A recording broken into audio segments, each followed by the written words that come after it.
le Lachon Hara est la source finalement de fautes extrêmement graves, parce que le Lachon Hara est destructeur de la société. La parole est capable effectivement d'élever l'homme, d'apporter une sanctification au monde, mais la parole est aussi capable de détruire la société.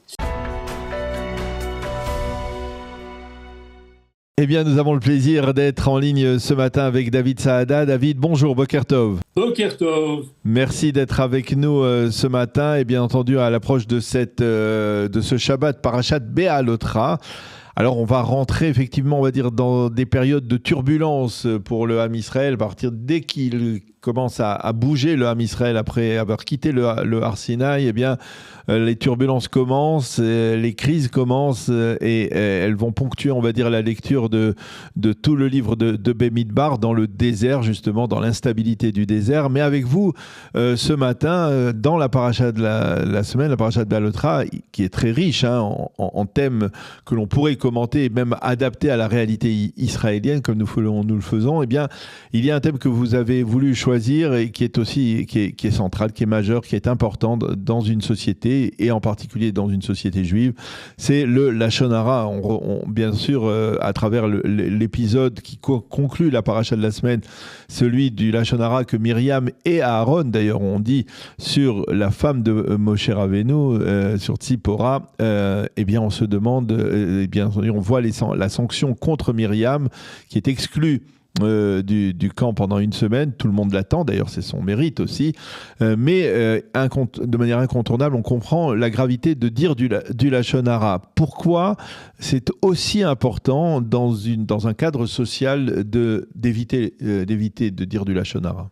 La Torah nous a déjà parlé du Lachon Hara dans le livre de Vayikra, puisqu'on sait par les commentaires des sages que ce qu'on appelait le Metzora, c'est-à-dire, on appelle ça la lépreux, mais en réalité, ce n'est pas une maladie au sens physique du terme, c'est une espèce de stigmate sur la peau qui fait que la personne qui en est atteinte est impure et doit être obligatoirement sortie du camp où se trouvaient les Hébreux dans le désert, c'est-à-dire exclue de la société pendant quelque temps, le temps qu'elle réfléchisse à ce qu'elle a fait. Et la cause de cela, nous disent les sages, c'est la médisance, c'est le Lachon Hara, c'est le fait d'avoir commencé, au fond, à dire des choses sur son prochain qui dévalorisent le prochain. Alors bon, et les sages eux-mêmes nous disent de manière très claire, très nombreuses reprises dans le Talmud notamment, et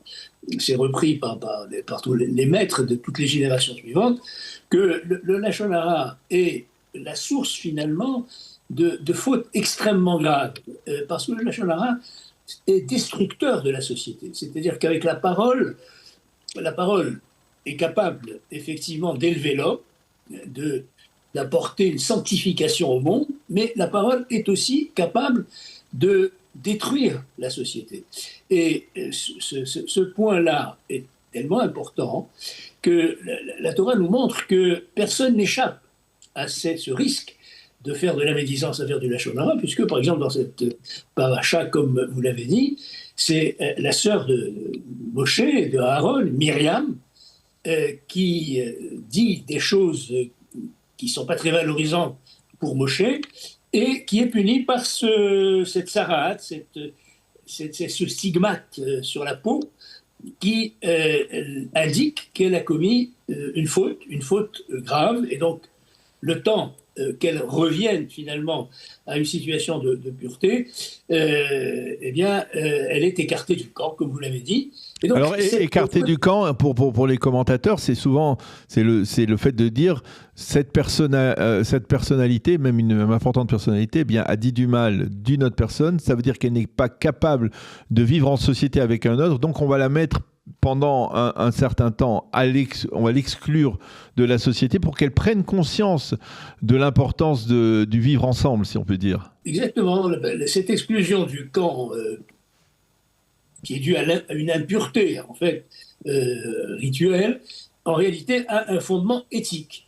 L'exclusion du camp, ça veut dire la personne en question doit prendre conscience que la médisance, le lachon hara, est un très grand danger pour la société, parce que c'est le début, au fond, de ce qu'on appelle la sinat chinam, c'est-à-dire de la haine gratuite.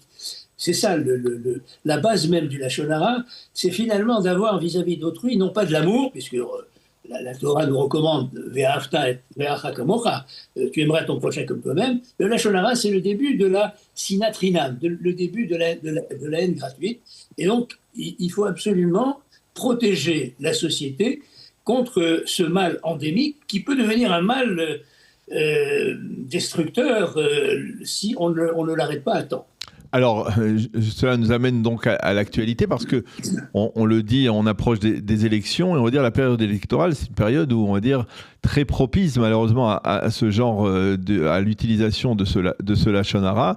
On se jette des invectives, on s'insulte mutuellement entre chefs de parti, et on va dire que ça n'épargne personne. Et les journalistes, je suis un petit peu bien placé pour le savoir, les journalistes sont souvent accusés de faire du lachon hara, peut-être pas à tort, mais ça n'épargne personne, y compris, on va dire, même des sommités rabbiniques qui transgressent, on va dire, cette interdiction. Tout à fait. C'est-à-dire, à vrai dire, nous sommes dans une société, la société moderne, même la société qu'on appelle post-moderne, avec le développement de la communication, d'Internet, etc., le développement du débat, entre guillemets, démocratique, la télévision, cette société donc, devient de plus en plus une société du lachon hara. C'est une société où, effectivement, il y a une espèce de déchaînement qui se fait de manière, je dirais, presque automatique contre des personnes. C'est-à-dire, on va rentrer en campagne électorale, on est déjà rentré en campagne électorale, on voit déjà se pointer une démarche qui est centrée ad hominem sur la critique des hommes, des personnes, et non pas sur des discussions à propos de programmes, à propos d'idées, à propos de perspectives. Pour être clair, les campagnes récentes, c'était pro-Bibi ou anti-Bibi, et on a l'impression qu'on va rentrer à nouveau dans ce genre de campagne où finalement tout est centré sur un seul homme.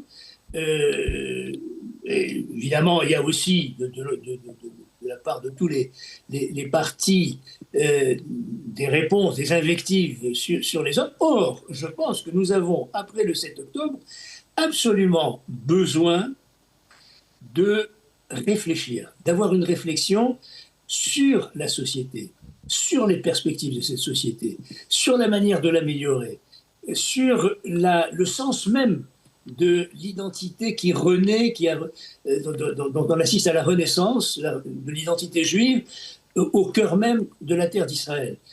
Tout ça, ça n'apparaît pas dans les campagnes électorales. On se concentre sur, effectivement, des attaques ad hominem, du lachon hara, et c'est pas constructif, on le sait, c'est plutôt destructeur. C'est destructeur, mais pourquoi alors finalement on n'arrive pas, même au niveau des hommes politiques, à faire passer un message positif, et que l'on utilise tellement cette mauvaise langue pour se remonter soi-même et détruire l'autre. Pourquoi finalement, est-ce que c'est pas intrinsèque à la nature humaine de vouloir se mettre un petit peu en avant au détriment des autres ? Oui, mais le propre même de la Torah, c'est justement de surmonter les pesanteurs de la nature humaine. C'est ça la Torah. La Torah elle nous dit il y a une nature humaine, effectivement. Ce qu'on appelle le Yetzer hara, d'ailleurs, fait partie de la nature humaine. Eh bien, il faut surmonter ça. Et donc, il y a une exigence d'éthique qui doit apparaître à tous les niveaux de la société, y compris au niveau du débat politique. Et d'ailleurs, la chronologie des parachéotes du livre de Bemidbar, elle nous montre, puisqu'on parle de Béalotra, on va parler de Myriam, donc elle dit du mal de Moshe Rabbeinu, et de la semaine prochaine, on va parler des explorateurs qui vont dire du mal de la terre d'Israël, c'est-à-dire à partir du moment où on commence à dire du mal d'une personne, on va même salir la terre d'Israël. Et ça, absolument, on va rentrer, effectivement, vous avez raison de le souligner, à partir de là, toutes les catastrophes qui se sont produites pendant la période du désert sont liées au Lashon Hara. Vous citez les explorateurs qui vont déblatérer sur la terre d'Israël. Il y a aussi Korach. Et il y a Korach, naturellement. Là aussi, on est en plein dans le Lashon Hara destructeur. Korach, c'est véritablement un destructeur de toutes les structures qui ont été mises en place après le don de la Torah au Sinaï. Et donc, les malheurs, entre guillemets, de la période du désert sont intimement liés au Lashon Hara. Alors, la dernière question, c'est est-ce qu'il y a un remède à ce Lashon Hara ? Comment fait-on ? Alors, je sais qu'il y a dans certains cercles religieux orthodoxes même, on fait du Ta'anit Dibour pour ne pas avoir à multiplier cette faute. Mais sur le fond, quel est le remède ? Moi, je pense que sur le plan, en tout cas, du débat politique, il faut recentrer le débat politique sur une réflexion plus profonde. Idées. On en a besoin aujourd'hui, je dirais après le 7 octobre. Qu'est-ce qu'on veut que soit la société israélienne aujourd'hui et dans la perspective de demain. Donc il faut qu'il y ait des échanges qui puissent se faire entre des gens qui sont éloignés les uns des autres, échanges qui ne se produisent pas lorsque on met en avant le Lashon Hara. Donc moi je pense que c'est déjà une première démarche que de mettre sur la table la nécessité d'une réflexion sociétale. De dialogue. Eh bien, on va en rester là. On espère effectivement que ce dialogue, il enrichira d'une certaine manière la société israélienne. Il y a des appels, effectivement, depuis le 7 octobre, des appels multipliés à un dialogue de respect mutuel dans lequel on ne s'invective pas, mais où on se parle avec respect. C'est pas encore tout à fait au point, mais il y a tout de même un certain progrès, on peut le dire, dans certaines couches de la société israélienne. Merci beaucoup, David Saada, de nous avoir éclairé sur cet aspect de la paracha de la semaine, donc la nécessité de lutter contre le Lashon Hara, contre la médisance. Bonne journée, Shabbat Shalom, à bientôt. Bonne journée, Shabbat Shalom.